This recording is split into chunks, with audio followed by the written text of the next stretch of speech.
अस्सलाम वालेकुम students. Previous lecture में हम चैप्टर नंबर 3 फर्स्ट बुक के चैप्टर नंबर 3 को डिस्कस कर रहे थे ई कैट के हवाले से। स्टूडेंट्स उसी चैप्टर नंबर 3 को लेकर हम आगे चलेंगे। चैप्टर नंबर 3 का नाम है students matrices and determinants. Matrices and determinants.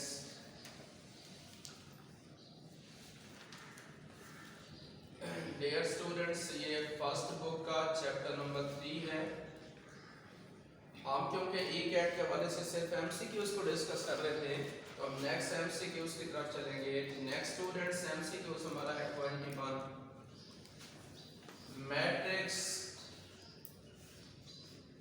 Having elements alpha -2 -3 2 3 beta 7 -7 gamma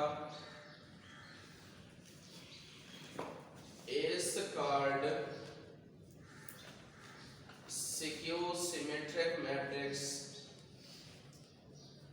Skew-symmetric matrix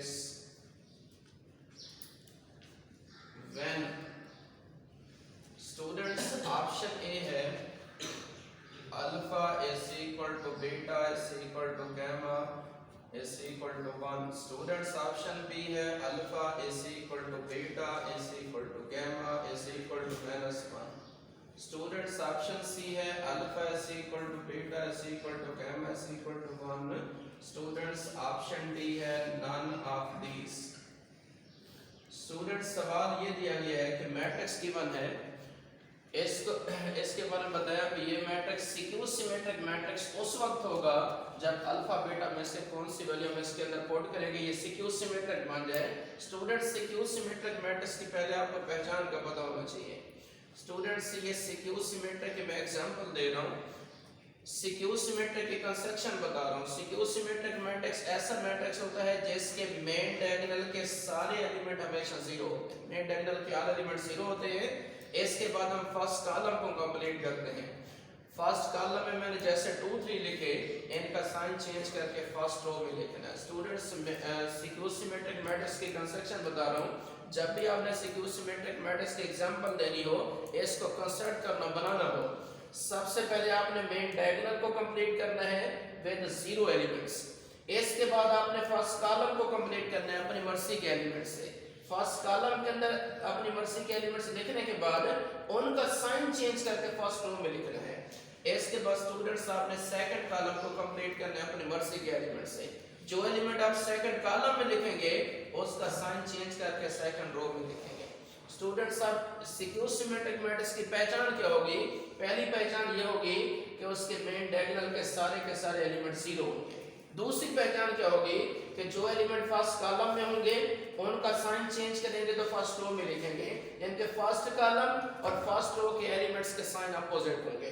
second column और सेकंड रो के एलिमेंट्स के साइन अपोजिट होंगे। थर्ड कॉलम और थर्ड रो के एलिमेंट्स के साइन अपोजिट होंगे। ऐसा स्क्वायर मैट्रिक्स जिसके फर्स्ट कॉलम और फर्स्ट रो के एलिमेंट्स के साइन अपोजिट हों, फर्स्ट सेकंड कॉलम और सेकंड रो के एलिमेंट्स के साइन अपोजिट हों, थर्ड कॉलम और थर्ड रो के एलिमेंट्स के साइन अपोजिट हों, उस मैट्रिक्स को हम कहते हैं skew symmetric matrix. Students question की तरफ है। मैट्रिक्स गिवन है, इस मैट्रिक्स की पहचान करें। ये स्क्यू सिमेट्रिक मैट्रिक्स कब बनेगा? पहचान क्या है कि फर्स्ट रो और फर्स्ट कॉलम के एलिमेंट्स के साइन अपोजिट हो। देखिए -2 -3 +2 +3 ये कंडीशन होल्ड कर रहा है। सेकंड रो और सेकंड कॉलम के एलिमेंट्स के साइन देखें। सेकंड रो और सेकंड कॉलम के एलिमेंट्स इधर -2 -7 है, इधर +2 +7 है। थर्ड रो और थर्ड कॉलम के एलिमेंट क्या हैं? ये भी क्या है? डिफरेंट है, अपोजिट हैं। दूसरी कंडीशन क्या है कि स्क्यू सिमेट्रिक मैट्रिक्स ऐसा मैट्रिक्स होता है जिसके मेन डायगोनल के सारे एलिमेंट 0 होते हैं। लिहाजा देखें ऑप्शंस के अंदर हमने वो ऑप्शन सेलेक्ट करना है जिसमें अल्फा बीटा गामा ये तीनों 0 होंगे। स्टूडेंट्स ऑप्शन ए देखें, यहाँ पे अल्फा बीटा गामा ये सारे 1 के इक्वल है, ये हमारा राइट ऑप्शन नहीं होगा। ऑप्शन बी में देखें अल्फा बीटा गामा ये तीनों -1 के इक्वल हैं, ये भी हमारा राइट ऑप्शन नहीं होगा। स्टूडेंट्स ऑप्शन सी देखें अल्फा बीटा गामा ये तीनों 0 के इक्वल हैं।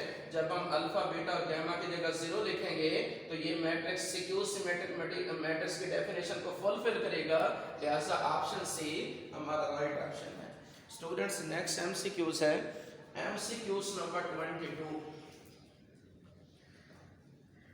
स्टूडेंट्स नेक्स्ट एमसीक्यूज नंबर 22 के अंदर हमने एचेलॉन फॉर्म की तरफ चलते हैं। मैट्रिक्स गिवन होगा उसे चेक करना होगा क्या ये एचेलॉन फॉर्म है या नहीं। स्टूडेंट्स एमसीक्यूज नंबर 22 है, which of the following matrix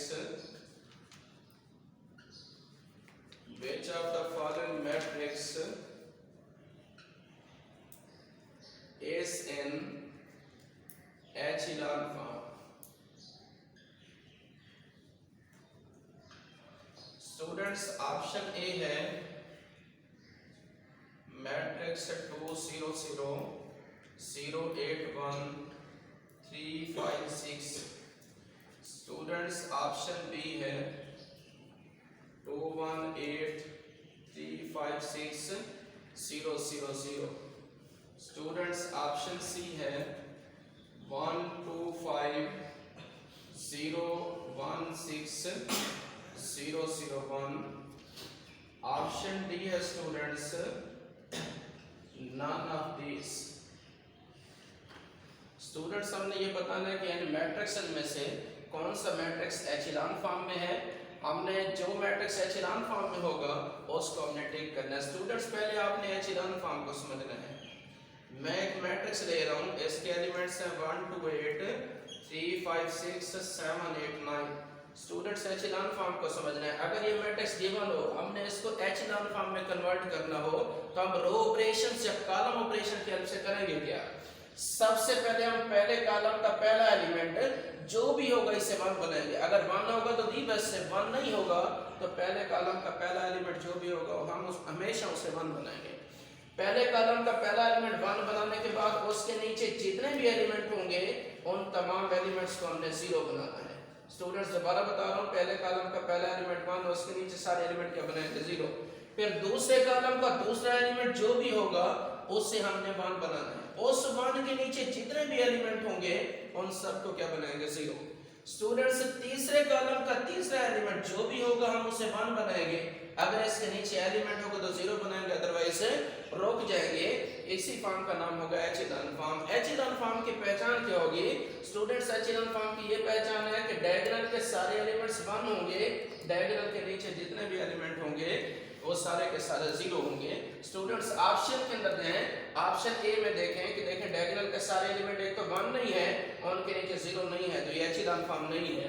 students option B के अंदर देखें डायगोनल के सारे एलिमेंट 1 नहीं है उनके नीचे 0 नहीं है, ये भी आपके पास एचेलॉन फॉर्म नहीं है। स्टूडेंट ऑप्शन सी के अंदर देखें डायगोनल के एक तो सारे एलिमेंट 1 1 है, दूसरा उन तमाम के नीचे क्या सारे एलिमेंट 0 है। ये एचेलॉन फॉर्म की डेफिनेशन को फुलफिल कर रहे हैं, लिहाजा ऑप्शन सी हमारा करेक्ट ऑप्शन होगा।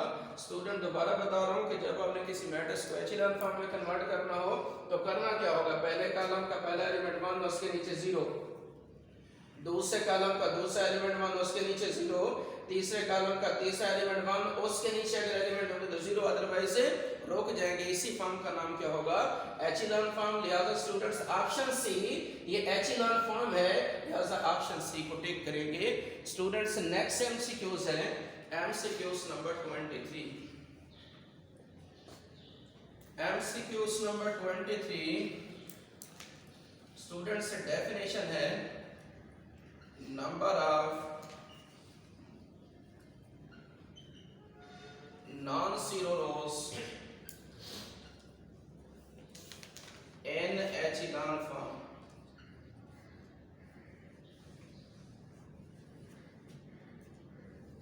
is called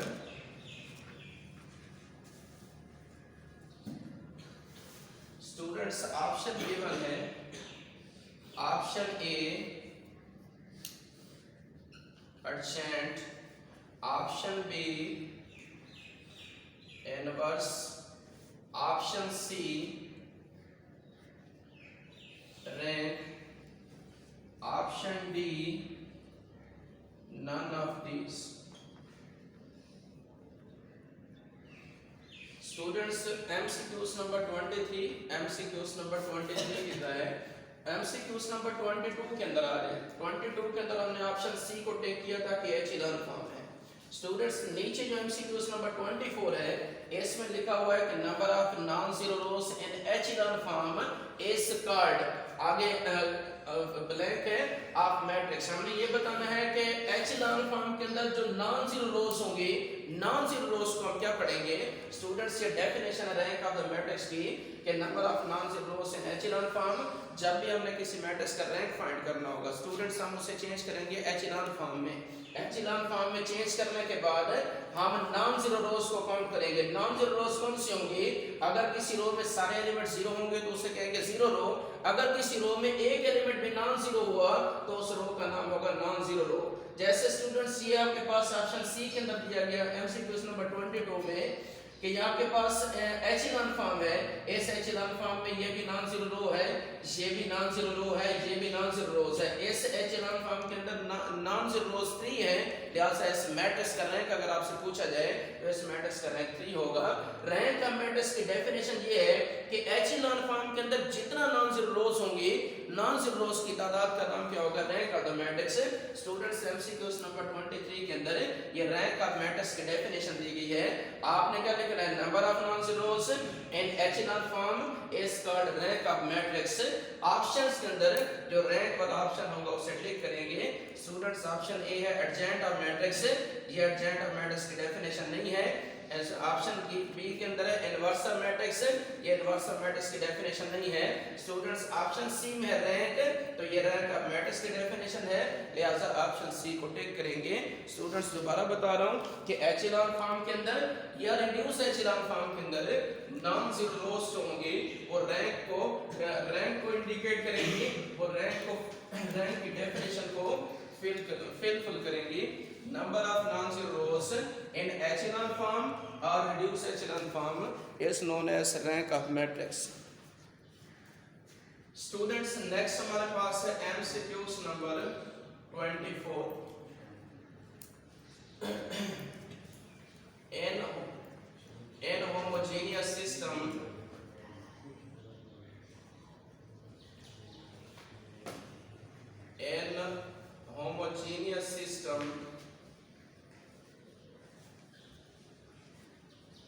if rank of coefficient matrix is less than number of unknowns,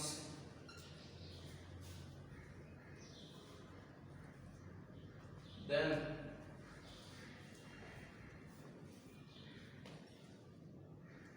system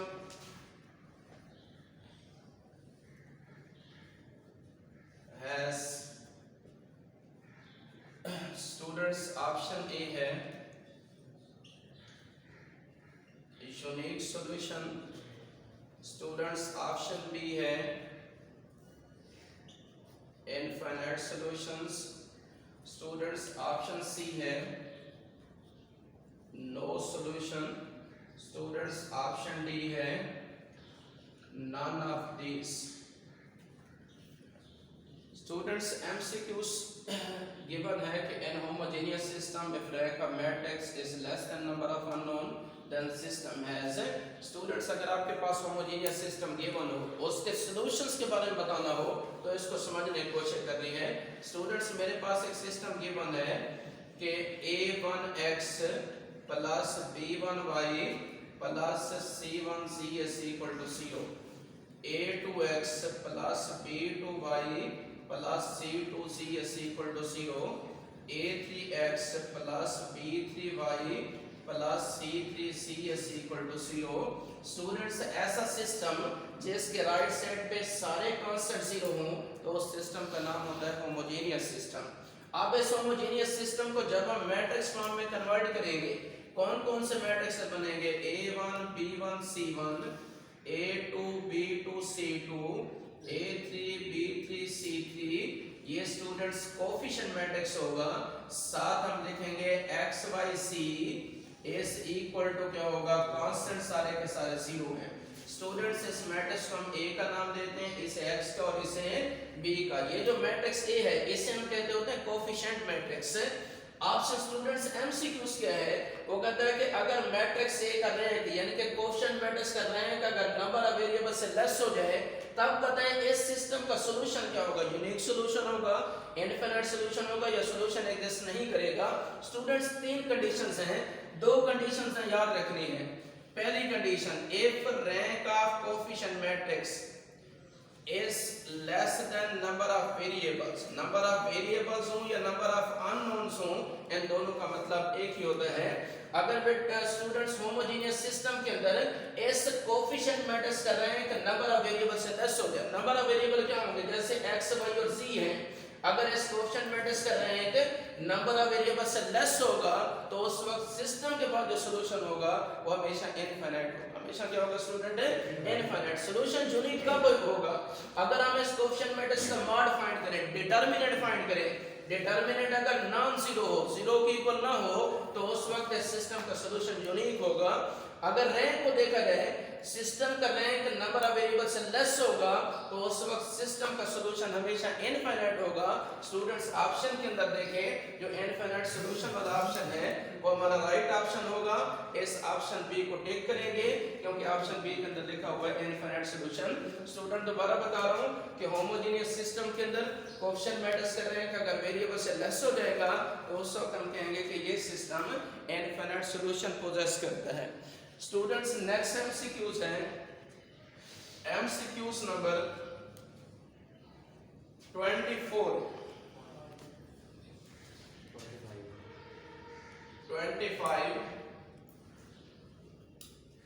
in non-homogeneous system, if rank of matrix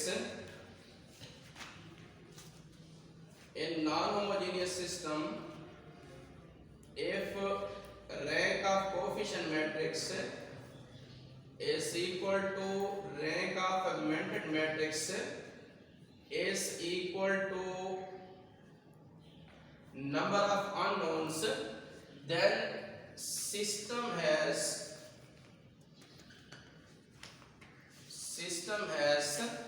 students अब एमसीक्यूज नंबर 25 है।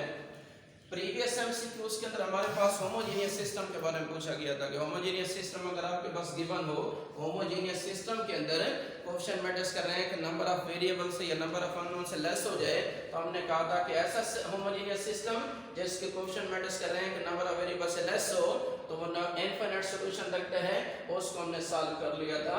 अब स्टूडेंट्स होमोजेनियस सिस्टम नहीं है, अब system उसने change कर दिया। अब हमारे पास नॉन होमोजेनियस सिस्टम है। वो कहता है कि अगर नॉन होमोजेनियस सिस्टम हो, स्टूडेंट्स समझना है कि नॉन होमोजेनियस सिस्टम कौन सा सिस्टम होगा।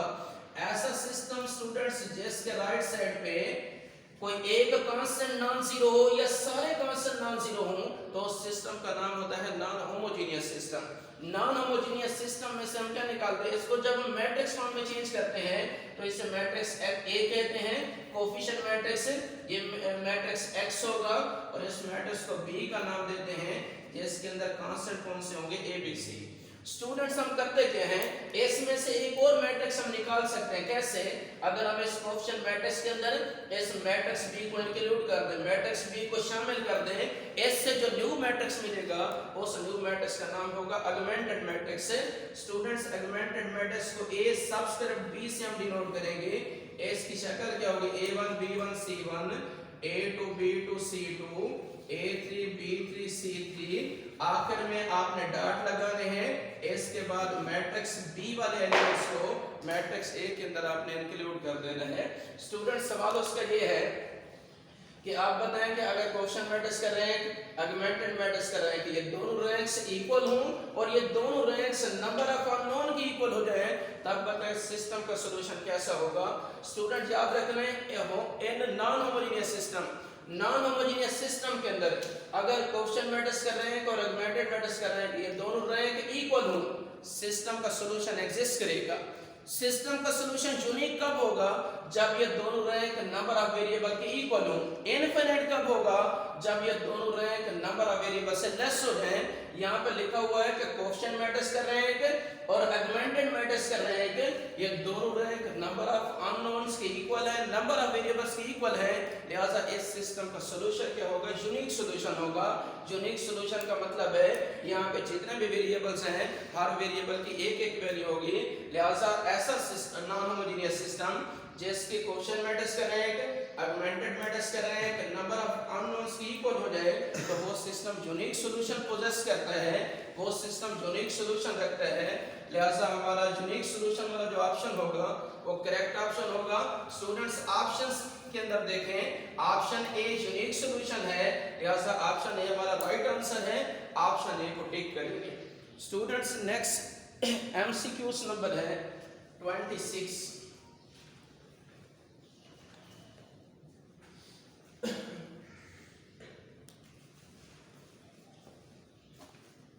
स्टूडेंट्स एमसीक्यूज नंबर 26 है, which of